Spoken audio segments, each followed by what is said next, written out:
Well, I think what citizens want, especially in the wake of what we've seen in St. Louis in the last few months, is a new level of accountability and assurances that in the rare instance that there is misconduct by police, that the police are not left to just deplete themselves. I'm in favor of the bill because I believe that what's been the misconduct of the police officers in our city, I think there needs to be a citizen review board oversight to make sure that things are not happening that's not being justly in our community, and we have to be able to stand up. We as a citizen, because we're taxpayers of this community, we got to make sure we have a voice.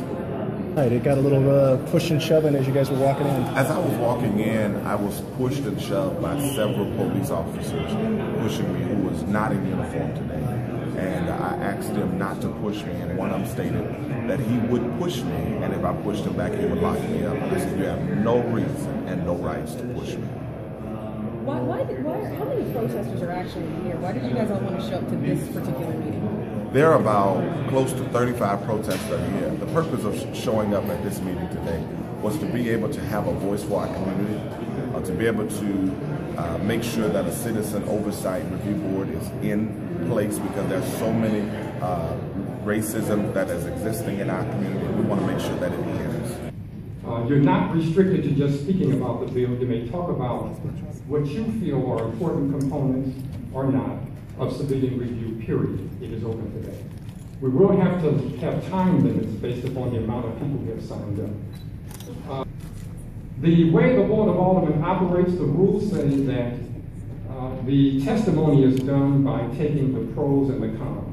It alternates from someone who's in support of it to someone who is in opposition to it. My officers pulled me over. They stated that one time my vehicle looked like someone else. Second time, I was in a neighborhood that I should have been in. But I had, at that time, a girlfriend that lived in that neighborhood. And so I'm saying I was not supposed to be in this particular neighborhood.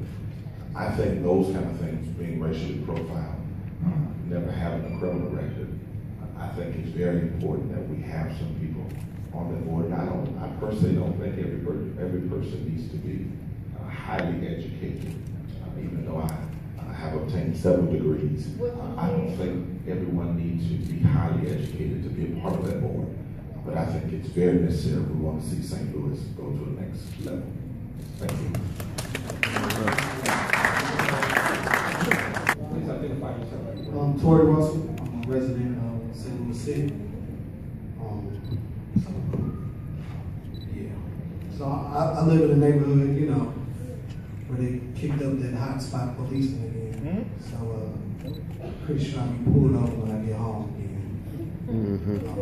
I made a phone call a couple years ago when I stayed on the south side. Somebody broke into my car.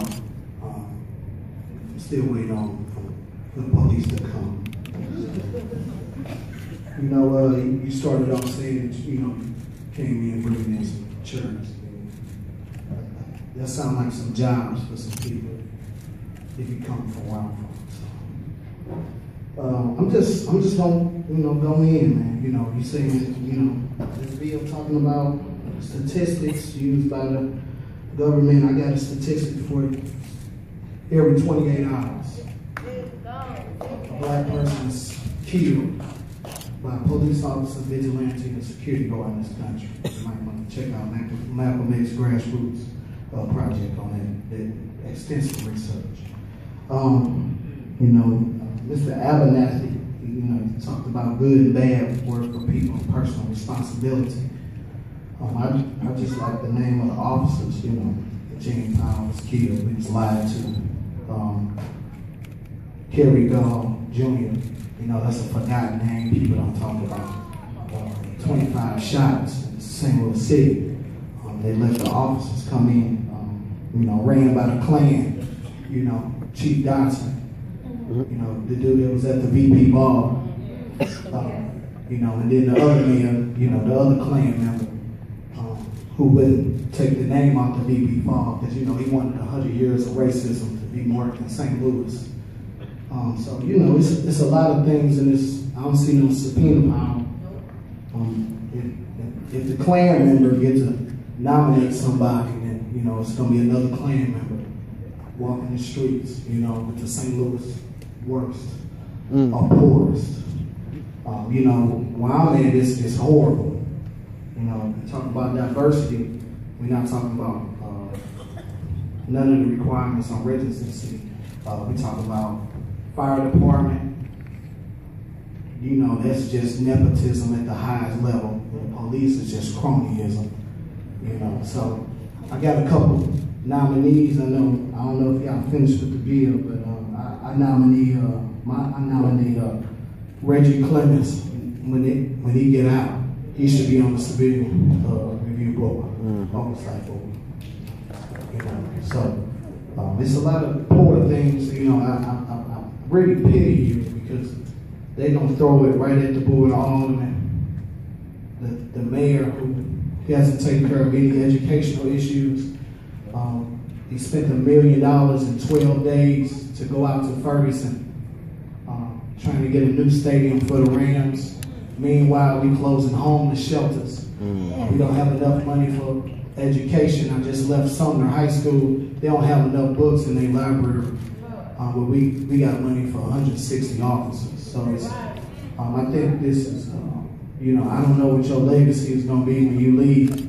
I just hope that you don't go down with Slade and the rest of the Klan members that work for the St. Louis Posters. I mean, the St. Louis Police Department. Because,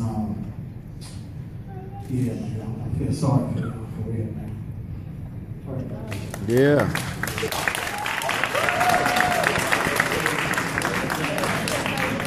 My name is Rachel Johns. I'm a resident of the 27th Ward of St. Louis City.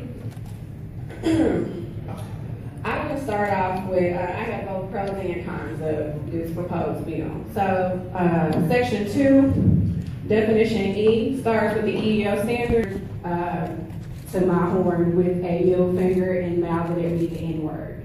So, in capacities like that, how would that be addressed? Who would I go to voice these concerns? Would it be my alderman, Mr. Chris Carter here, or would I go to a police officer? Would I reach out to a mayor? Would I go to a member of the civilian overview board that I know personally? How would that work? Also, number 2, Section 3, Article 1, it says that the people of the board are appointed by the mayor and the board of aldermen. So my question is, how much weight does the alderman hold? Pros, Article 2, Section 3, the qualifications, I'm in line with that. As far as the gentleman who got up here and who's obviously deranged stated about education and such, I don't see people needing education in any other capacity than they would to be a member of a jury.